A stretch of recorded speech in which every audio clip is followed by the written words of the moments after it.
Shalom Abracha, que Akash Baruch Hu, il vous donne Bracha Ve'atzlacha, Briut Aguf, Parnassa Tova. Nous sommes dans le mois de Hadar. Mishinichnas Hadar, ma bébé Simcha.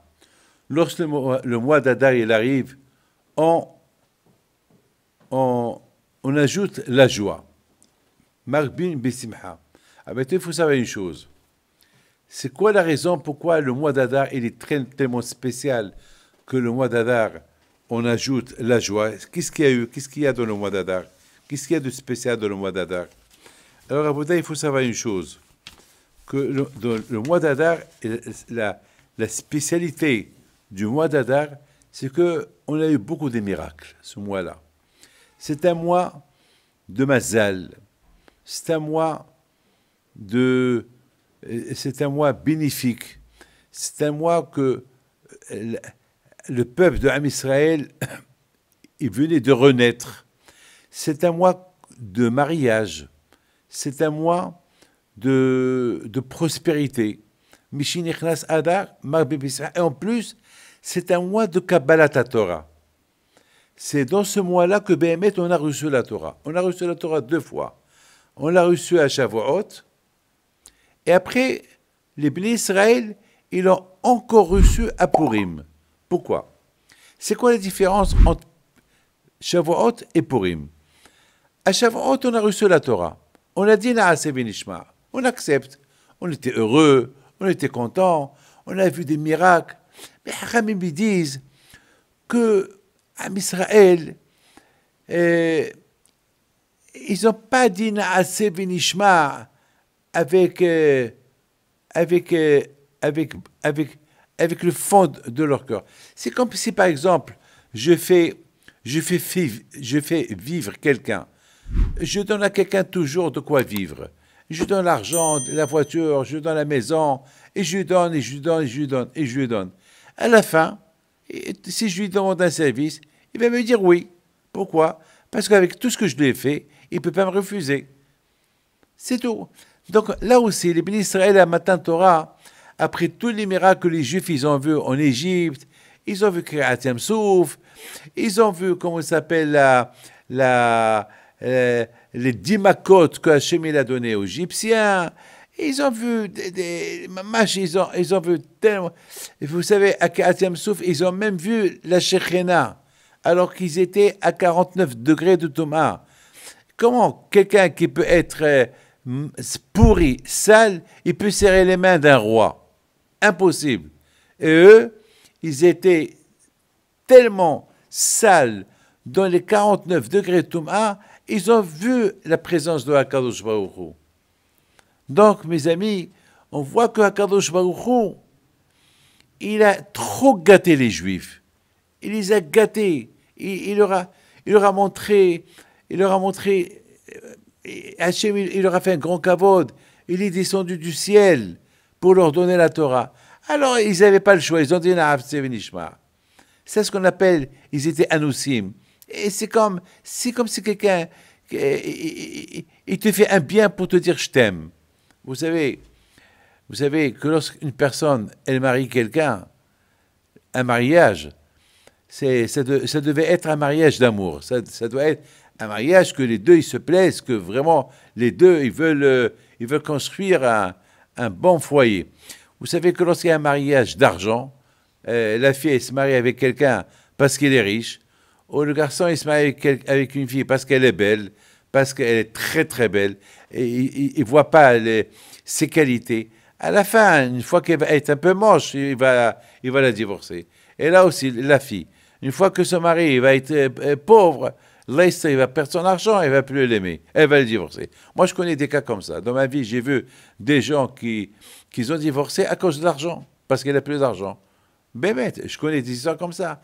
Donc, lorsqu'il y a un mariage, il faut que ce soit un mariage de vraiment, un vrai mariage d'amour, comme les tzadikim. Les tzadikim, lorsqu'ils se marient pas pour la beauté, pour l'argent, ils se marient uniquement pour fonder un foyer juif. Et ils veulent s'associer avec Akadosh Baruch Hu. On dit que dans un mariage, il y a toujours Akadosh Baruch Hu au milieu. Il faut toujours associer Akadosh Baruch Hu au milieu.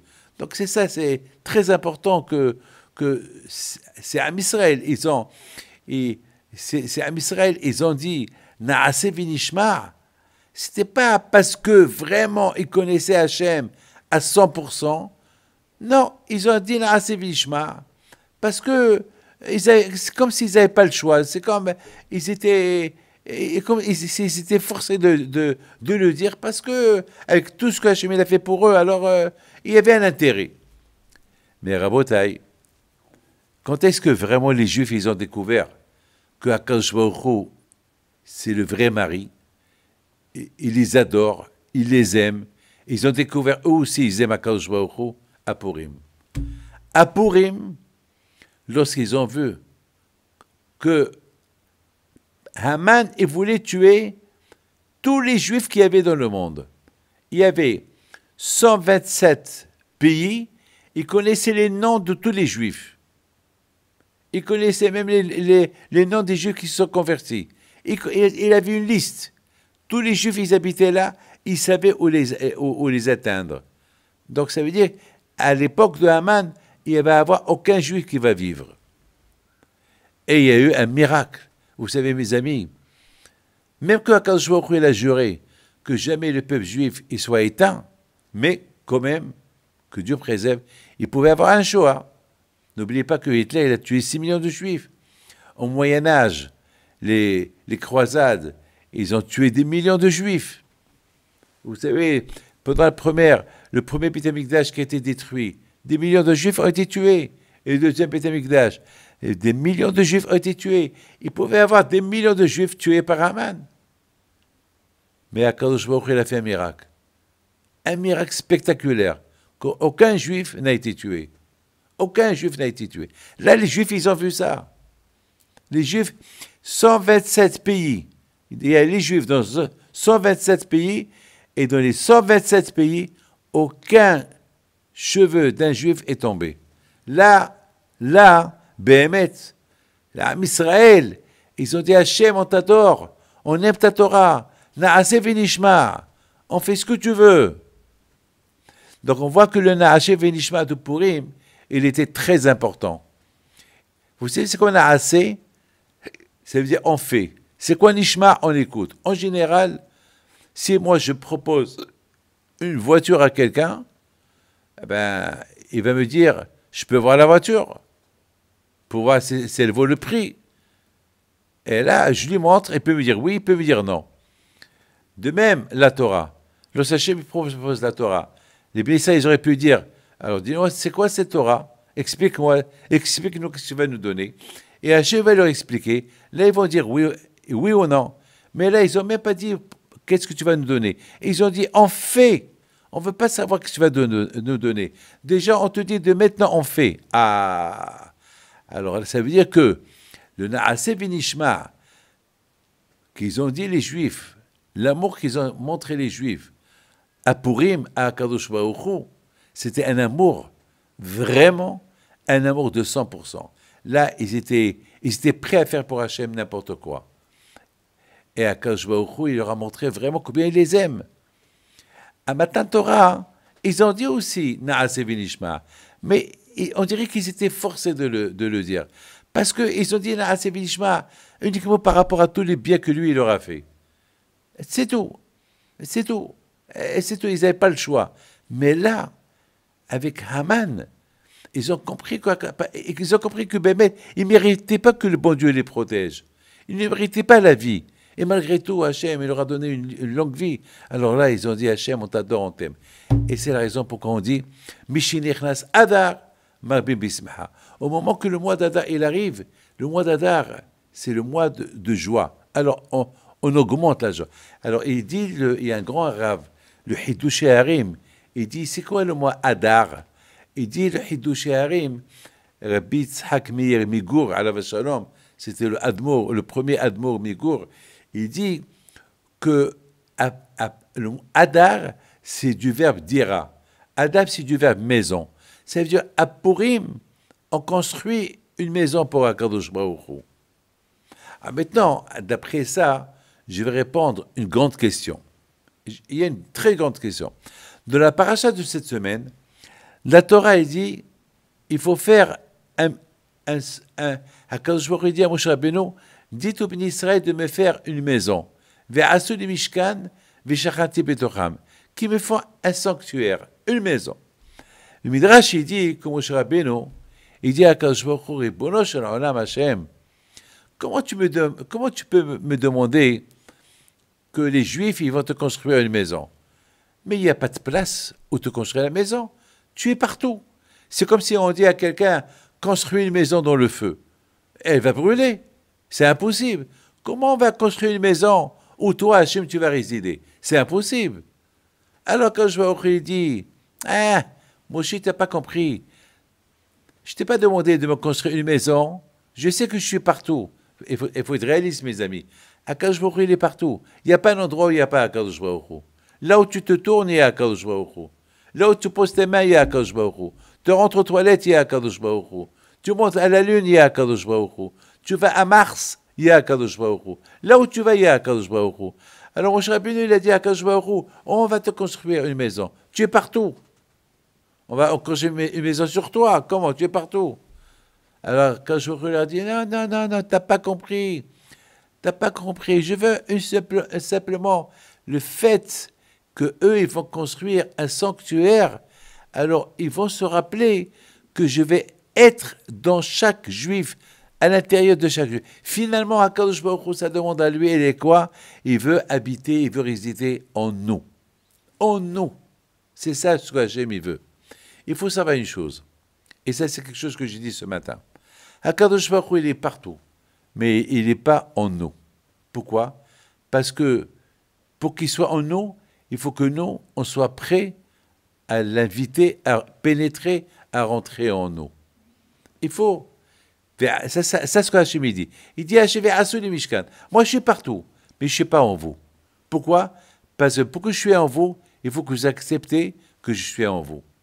Il faut que vous ouvrez votre cœur, que je réside dans votre cœur. Ça veut dire, à votre taille, que celui qui veut Hachem, Hachem, il attend dehors.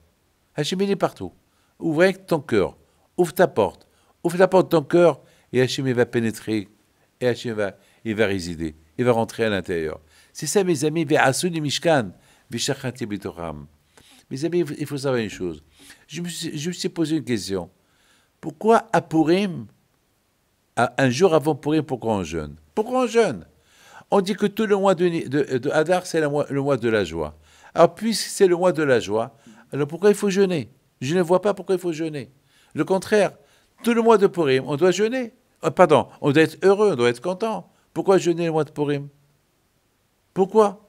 Pourquoi un jour avant Purim, on va jeûner toute la journée, après on va à la synagogue avec la faim, avec la soif, on a besoin d'un café, et on va lire la Megillah, et après on s'éclate de joie, et on fait Purim. J'ai pas compris.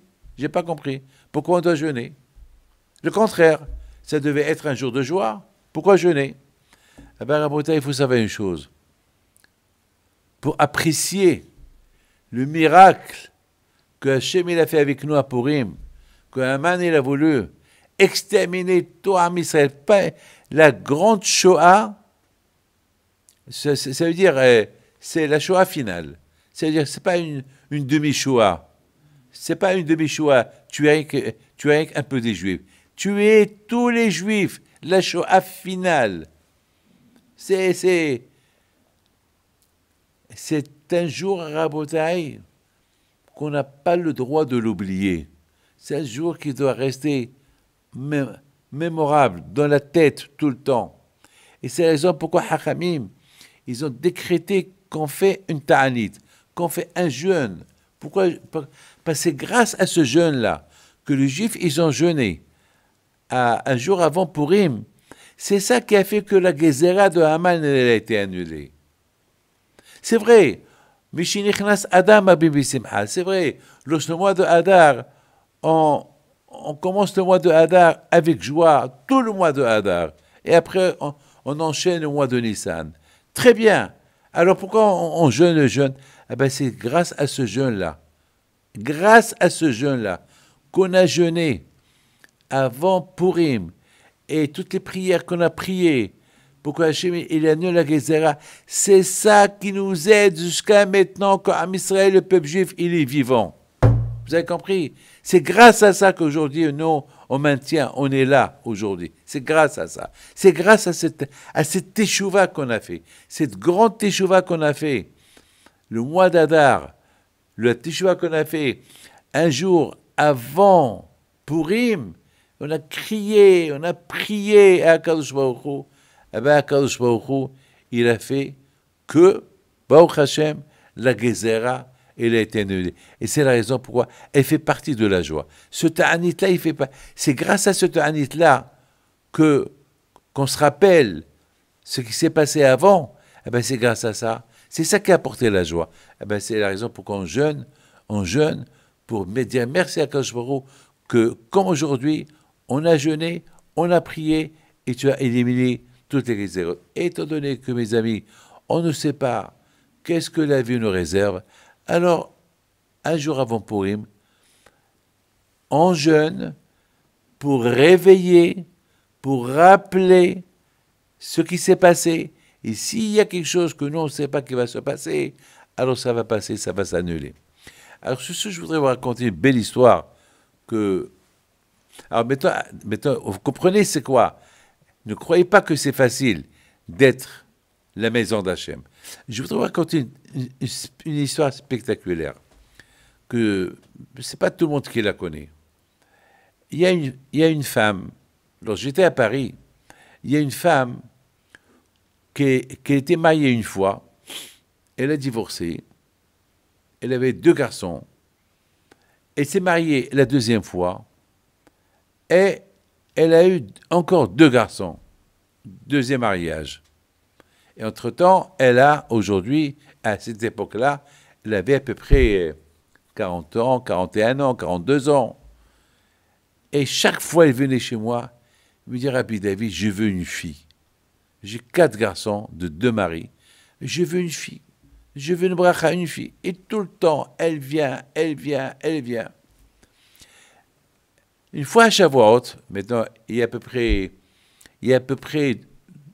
11 ans, à Shavuot, on a fait la veillée, et le lendemain, j'ai fait un cours pour les femmes, il y a à peu près 11 ans. Et voilà encore cette femme, elle arrive. Elle me dit, Rabbi David, je veux une bracha pour que j'ai 2 filles. J'ai 2 filles, mais tu es folle. Déjà, tu as que des garçons, et tu as dépassé l'âge pour avoir des enfants, et tu veux 2 filles. Il me dit oui, c'est ma Torah, et j'accepte la Torah, et je vais tout faire pour Hachem. Maintenant, je veux que Hachem me donne, par le mérite de ma Torah, 2 filles. Je dis pourquoi 2? Mais parce qu'on dit les 2 tables de la loi, il y a eu...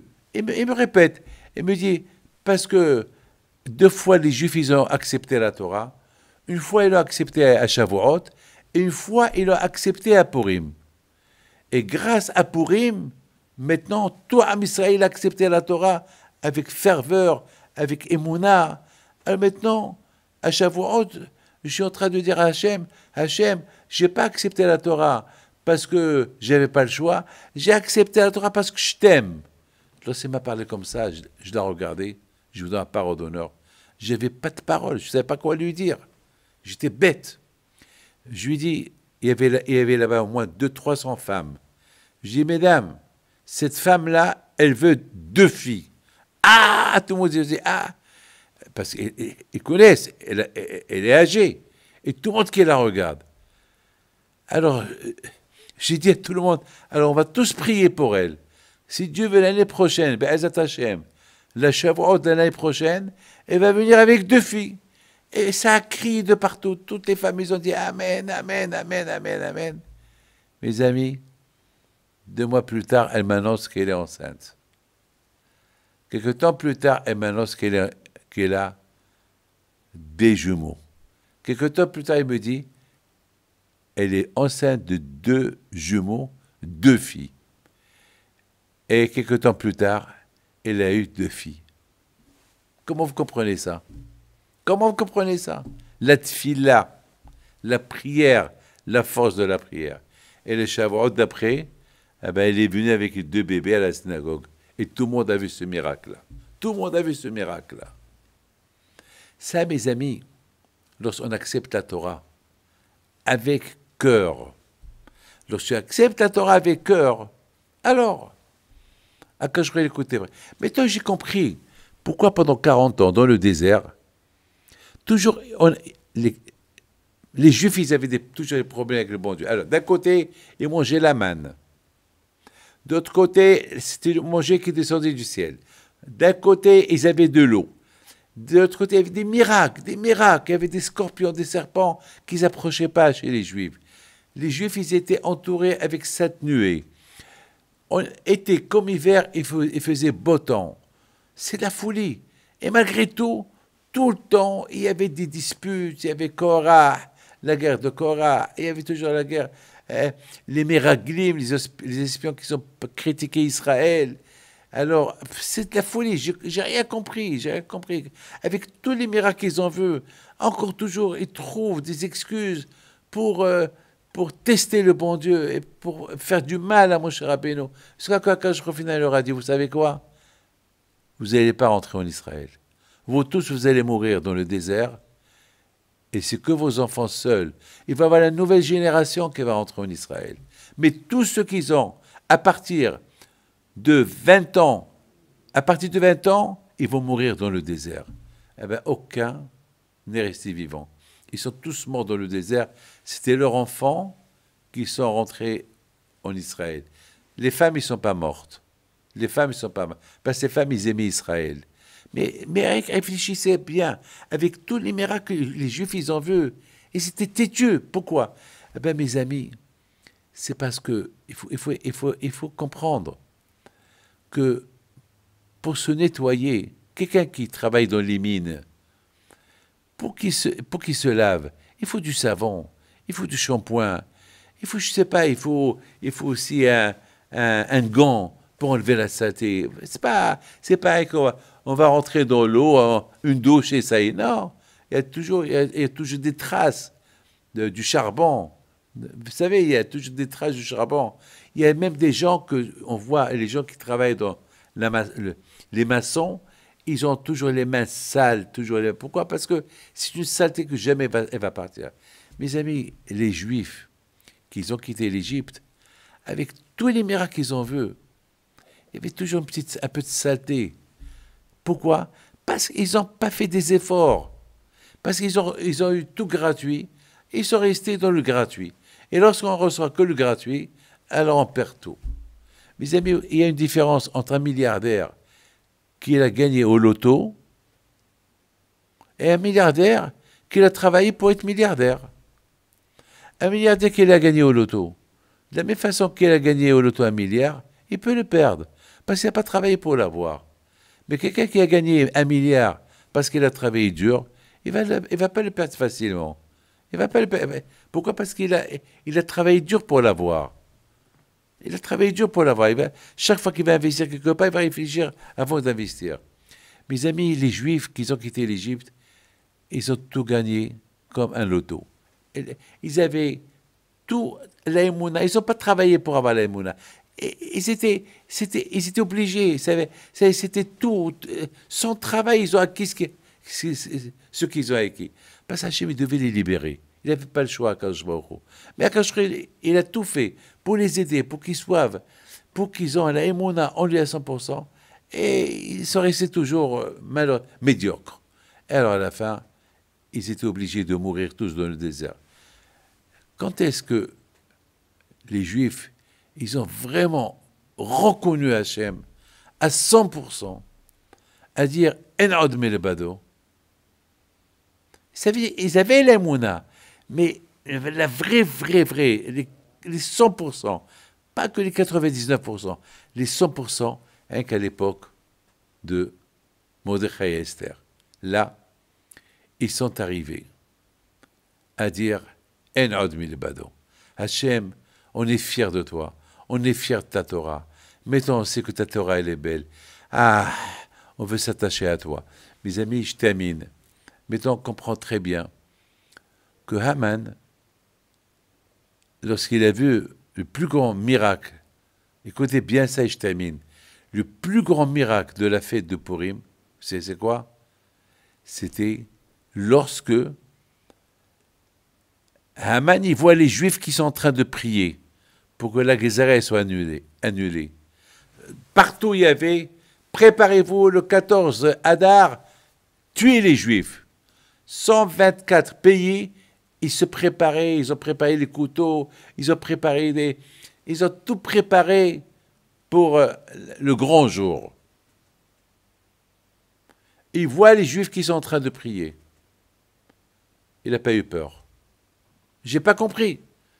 Haman, Al-Mahboul, tu sais bien que si les Juifs y prient, c'est grave. La prière des Juifs, elle va monter jusqu'à Akadosh Baruch Hu. Attention. Et Haman, il s'en fout. Il y laisse prier. Il paraît qu'il y avait partout 10 000, 20 000, parce qu'Esther, elle a envoyé, elle a dit à Mordechai, envoie des messages aux Juifs, envoie des textos, envoie des télégraphes, envoie des messages à tout le monde que pendant 3 jours, ils vont prier, ils vont jeûner. Mais attends, c'est de la folie. Il n'y avait aucun Juif dans la rue, tout le monde dans les synagogues, en train de prier, Et Haman, il voit tout ça. Pourquoi il ne s'est pas empêché de prier? Ça, c'est un grand miracle. Vous savez que Nabucodonosor, celui qui a détruit le Beth Amikdash, il a dit à son chef d'état-major, lorsque tu rentres à Yerushalayim et tu vois un groupe de Juifs qui prient, tue-les. Il ne faut pas les laisser prier, parce que j'ai peur que leur Dieu il va écouter leurs prières. Et ça, Haman, il le sait. Tout le monde sait que En Od Milibado. Tout le monde sait qu'on a été puni. Et le Beth Amikdash a été détruit parce qu'on s'est éloigné d'Hachem.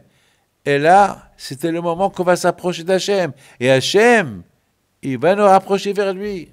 Et en plus, à l'époque de Haman, il y avait encore des prophètes qui ont fait des prophéties que dans quelques temps on va rentrer encore en Israël, quand je serai le deuxième Beth Amikdash. Comment Haman, il n'a pas eu peur? Ben, Rabotai, Haman, il était convaincu que c'est fini, que Hachem, il nous a oubliés, que Hachem, il est loin de nous, que Hachem, ça y est, il a fait une croix sur nous. Il était sûr. Il a dit, ça y est, le bon Dieu les a exilés, ils n'ont plus de Beth Amikdash, c'est fini pour eux. Ces prières-là, c'est du bidon. Mais grâce à Dieu, c'était les vraies prières qui sont sorties du cœur, et ils ont fait beaucoup d'effets, et grâce à Dieu, Vena Afourou, tout a été à l'envers. Haman et ses enfants, ils sont morts, pendus, et nous, on est là, et en plus, on dit merci à Haman. Grâce à Haman, on a accepté la Torah avec joie. On nous dit, Kimo vikiblo, et on fait la tzedaka, et on fait le chesed, Bishoch laïbiyunim, et l'union, et le mois d'Adar, c'est le mois bénéfique. Que Hachem vous protège, je vous donne le bracha v'atzlaha, et n'oubliez pas une chose, que le mois d'Adar, c'est le mois d'Adar qu'on commence à ramasser de l'argent pour les frais généraux du Beth Amikdash. Chaque année, le mois d'Adar, dès que le mois d'Adar commence, c'est pour ça qu'on l'appelle la paracha des Shkalim.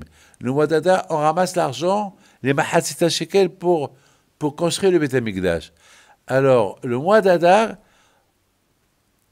on se prépare pour Kimu v'Kiblu. Il y a 2 choses. Il y a le matériel et le spirituel. Le mois d'Adar, on ramasse les Shkalim pour le Beth Amikdash, et le mois d'Adar, on ramasse nos midot, nos mauvaises qualités, pour bien les réparer, afin que chacun de nous, il soit un Mishkan pour Hakadosh Baruch Hu. Donc, il y a 2 Mishkan. Et il y a le Beth Amikdash, et il y a le Beth Amikdash qui s'appelle l'homme. Donc, le mois d'Adar, c'est la réparation des 2 choses. Et pour le Beth Amikdash, et pour l'homme, Ve'asu le Mishkan, Ve'shachati b'tocham, ça va et pour le Beth Amikdash, et ça va pour l'être humain, que Hachem protège jamais que la